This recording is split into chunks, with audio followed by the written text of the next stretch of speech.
पण नुसती एकतर्फी भूमिका घेऊन चालणार नाही भैया.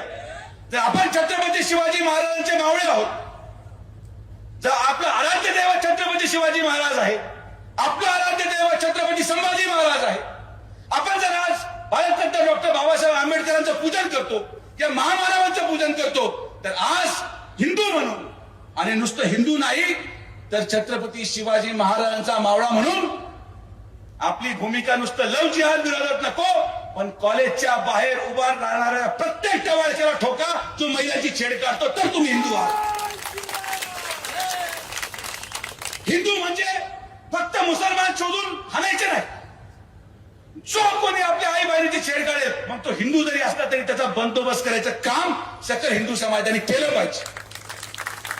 जो कोणी महिलेला सुरक्षित ठेवत नाही, आजही भैया तुम्ही नगरला पाहत असाल, मी राहत्याला पाहतो, शिर्डीला पाहतो की कॉलेज सुटलं की काही ठराविक पोरं मोटरसायकल घेऊन तिथं गॉगल घालून फिरत राहतात. हे जिपरे असे केस, कोणी शिट्ट्या वाजवतंय, कोणी हे करतंय. लढा, धर्माच्या संरक्षणासाठी लढा, पण तितक्याच तत्परतेने आपल्या महिला भगिनींना सुरक्षित ठेवण्यासाठी लढा.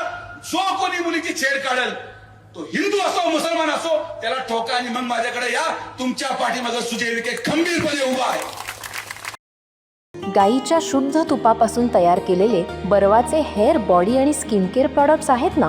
Barva skin therapy, safe, natural, glamorous.